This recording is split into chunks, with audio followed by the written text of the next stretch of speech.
within the past few years, you're the president of the Nigerian Wrestling Federation, so you have a bird's eye view of how the sport is faring in the country. Are we really getting it right? Are we there yet, or do you think there's still a whole lot of work to be done? In all honesty, we're not close to being there yet. And I can tell you it's not because of personnel, it's not because of the athletes, it's mostly because of funding. But I'm excited by the new Director General of the National Sports Commission we have, Alassane Yakmoud, because over the past couple of months, what I see in him, I hope it's not just that he's coming into the saddle that things are the way they are. I hope it stays the same. But I went to camp, saw that they had only 2 mats, and recommended that we need another mat. And in about 48 hours, a mat of about 4 million was bought and brought into the gym. The athletes have not complained about their living conditions. We're virtually getting everything the athletes need in camp. And so if we continue in this trend and hopefully get 1 or 2 good sponsors for the team, then we should be looking at 2020, and Nigeria should be very excited by that. Well, I guess we'll have to end it there, Mr. Dan Igali. Thank you so much for spending time with us on sports this morning. The president of the Nigerian Wrestling Federation there speaking to us on sports this morning. All right, guys, we'll have to take another break, definitely. And when we come back, well, we're talking about the big one that happened in England. That's the Community Shield, the English Community Shield, the 93rd in the series.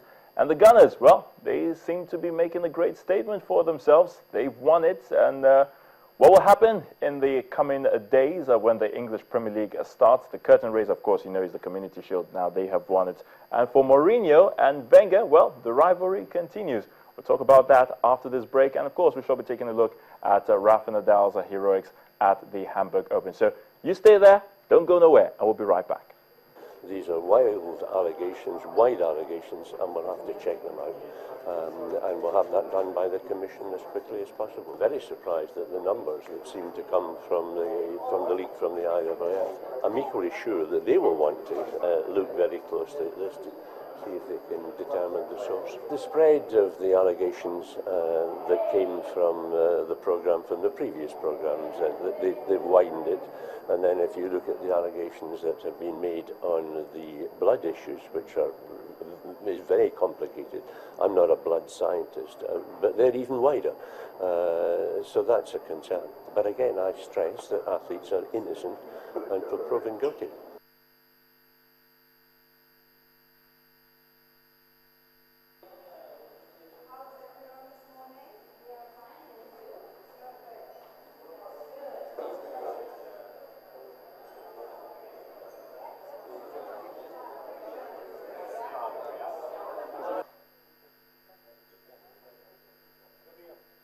The life has just got easier. You stay connected to Channels TV, where news and innovations are shaping our world.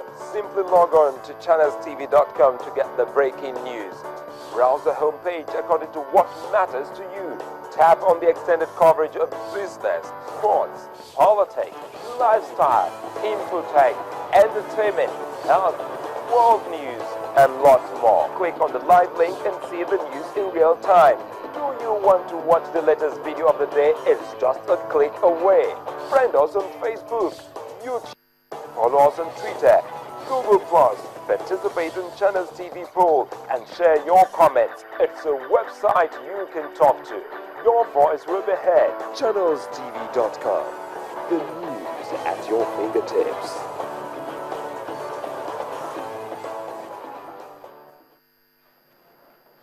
All right, welcome back. It's still sports this morning on your award-winning station, Channels Television. We're in the home stretch now, so let's take a look at the headlines from the dailies, the sports newspapers. What are they saying in the world of sports? Quite a lot, I tell you. And we definitely have to thrash it, but we're not going to be doing that alone. We have a guest with us right here in the studio, talking about Toby Emmanuel, the assistant sports editor of the New Telegraph, to help us take a look at what's trending in the world of sports as it affects the dailies, not just the sports dailies as well, but other dailies as we move on. So, guys, let me welcome you, Mr. Toby Emmanuel, Great to your sports this morning. I only have the opportunity of getting a handshake. Just me. Just me, Can I stretch my hand? Can I stretch this one? Okay, yeah. Okay, I don't have that opportunity because no, I'm not that tall, and I just have to stretch my hand. But anyway, guys, let's take a look at Sports Day. I have something here talking about Osaze and Iheanacho, all hitting goals for their clubs, and of course Leon Balogun. I'm very interested in Kelechi Iheanacho in Manchester City.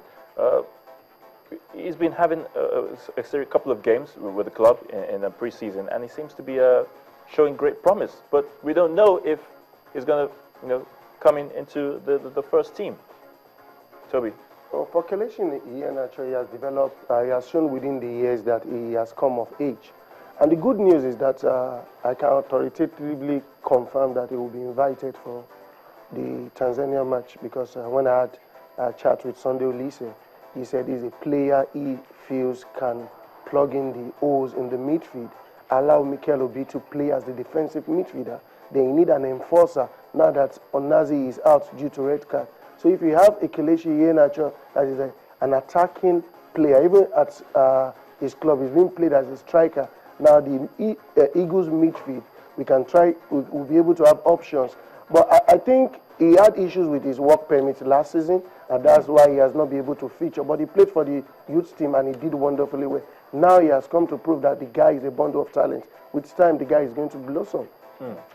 Let's just quickly, from the daily that I spoke about, the players are going to bang in goals, because people understand that there's a new coach, and then if you perform, you might just get a call up. Oh, but Femi Martins is also in the news that is open to still play for Nigeria.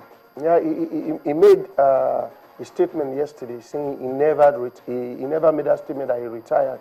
Now, it's a good atmosphere when you have a new coach. Even at club levels, everybody wants to bring the same Emmanuel Adebayo that wasn't playing well under a coach. He came out and started doing well. So the function of what it entails that when you have a new coach, everybody wants to play and score goals.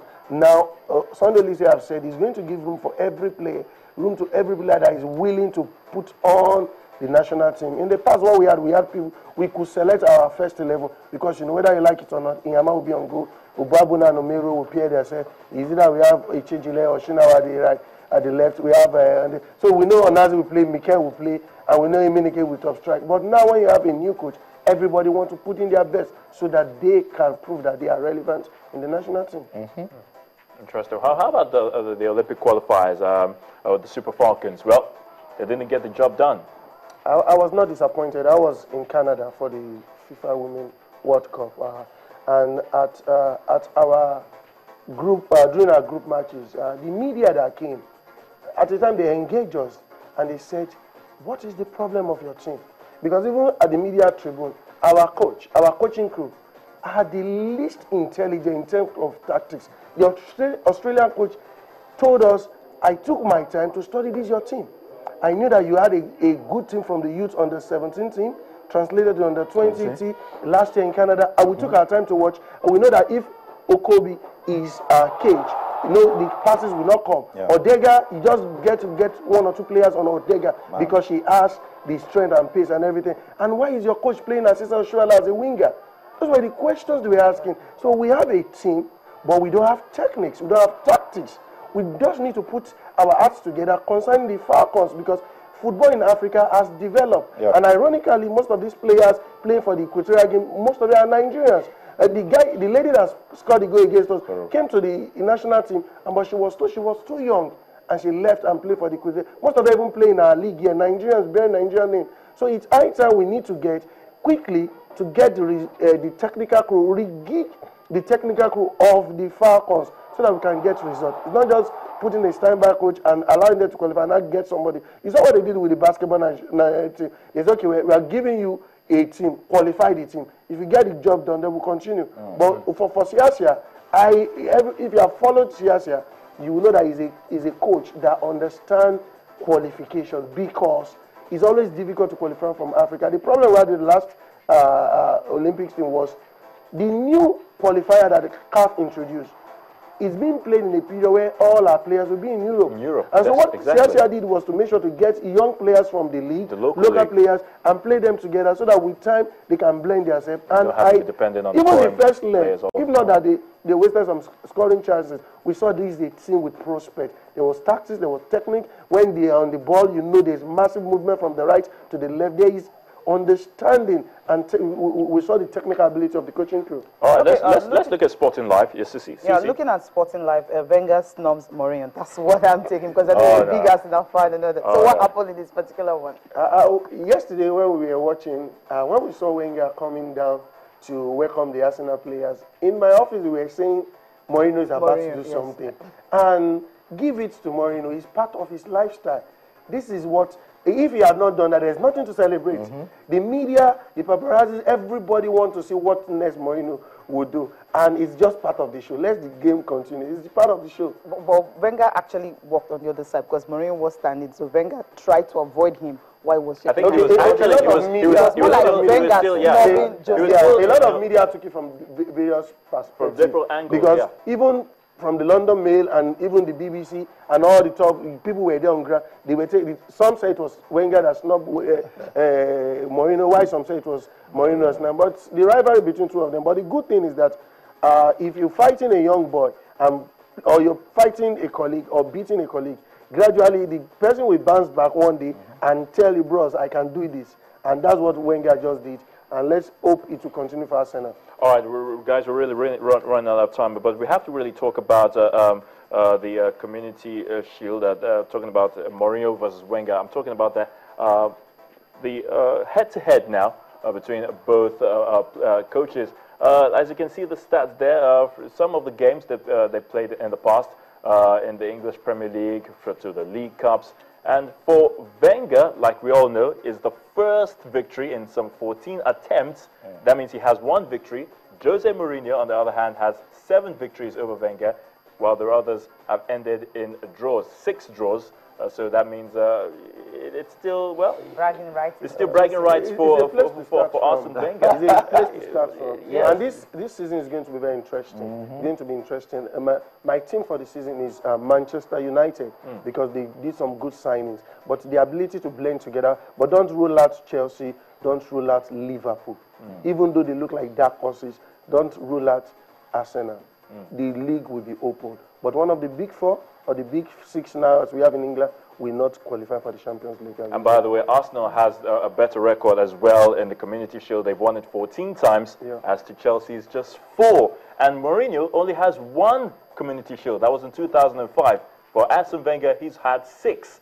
So, well, you can say that just 4 leagues. It doesn't translate to how many times you get to win, which is more important. And there you have the game statistics there.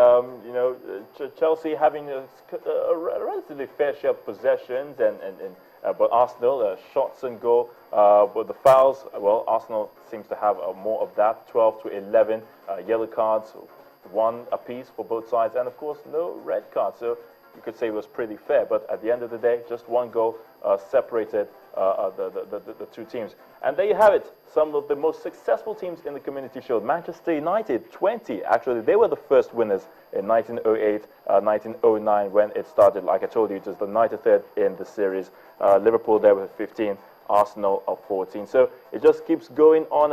And for Chelsea, well, like you see there, it's just 4. And Manchester City, yeah. And that's why I said, guys, a victory is a victory. Community Shield or Principal's Cup, as long as it is Jose Mourinho and Arsene Wenger, that's talking point. That Community Shield has a bragging right in England as a whole, because it's being played between the winner of the FA Cup and the winner of the, and it's being played at the Wembley.